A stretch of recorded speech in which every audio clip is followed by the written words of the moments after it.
Hello investors. तो आपने कभी सोचा है एक स्टॉक लेने से पहले कि ये 52 वीक लो है, तो यहाँ से और कितना ही नीचे जाएगा, ऊपर ही जाना चाहिए। तो ये वीडियो आपके पैसे बचा सकती है। तो मार्केट का एक कड़वा सच है, 52 वीक लो के नीचे एक नया 52 वीक लो हो सकता है। ये आप यस बैंक जिनने शेयर खरीदा है उनसे पूछ सकते हो, जिनका शेयर 350 से 300 आया, फिर 250, फिर 200, फिर 150, फिर 100, फिर 50, आज 24 पे है। तो हर साल एक नया 52 वीक लो लगाया।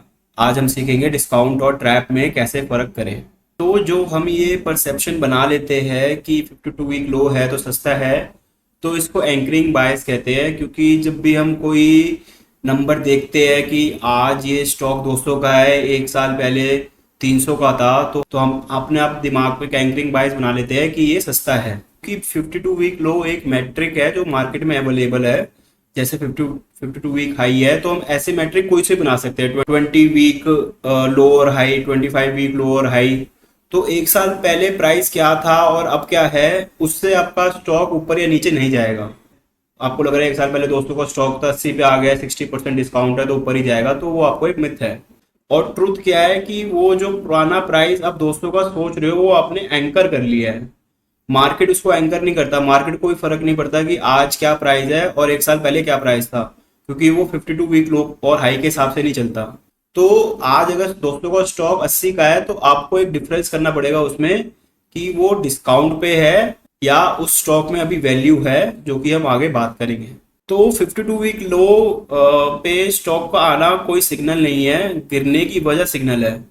तो 52 वीक एक मैट्रिक है जो मैंने आपको बताया।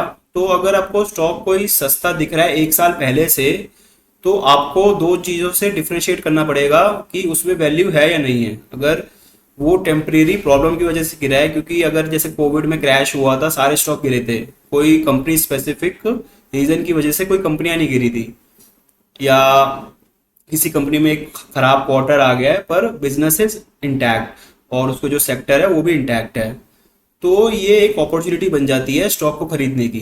जैसे मार्च 2020 में टीसीएस, एचडीएफसी एक क्वालिटी नेम्स थे जो 52 वीक लो पे भी आए थे। तो उस टाइम वो स्टॉक्स खरीदने का फायदा था, क्योंकि उसके जो कारण थे वो टेम्परेरी थे। 52 वीक के मैट्रिक से बचने के लिए आपको दूसरा ये देखना पड़ेगा कि वो जो स्टॉक गिर रहा है, जो बिकॉज ऑफ वर्चनिंग ऑफ बिजनेस की वजह से ना गिर रहा हो। क्योंकि जो फिर अगर वो उन कारणों से गिर रहा है, तो वो एक नया 52 वीक लो बनाएगा ही बनाएगा। क्योंकि वो एक डिस्काउंट नहीं है, वो एक वार्निंग है जो मार्केट आपको दे रही है कि उसका बिजनेस वर्स हो रहा है। जिस इंडस्ट्री में वो ऑपरेट करता है उसमें फंडामेंटल चेंजेस हो गए हैं, या कोई स्ट्रक्चर चेंज आ गया कंपनी में। तो ये सारे कारण परमानेंट कारण होते हैं जो एक स्टॉक गिरने के रीजन बन जाती है, और वो एक वैल्यू नहीं होती उन स्टॉक में, वो एक ट्रैप बन जाते हैं अगर आप उसको 52 वीक लो के हिसाब से खरीदोगे। ये चीज आप येस बैंक से सीख सकते हो। जिनने भी स्टॉक खरीदा था उनको ये स्टॉक हर लेवल पे सस्ता लगा था, क्योंकि उनने एक ही चीज देखी थी, एक साल पहले इसका प्राइस ये था, अब इसका प्राइस इतना कम हो चुका है।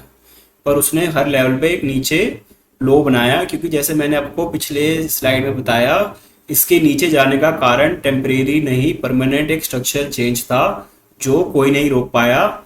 और जब ऐसे चेंजेस किसी भी कंपनी में आते हैं, तो उसका स्टॉक धीरे धीरे नीचे 52 वीक लो नया लगाते ही रहता है।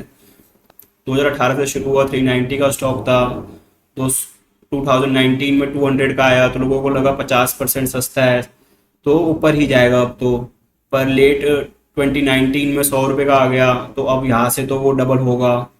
फिर करते करते 2020 में 40 रुपये का आ गया, और कितना ही गिरेगा।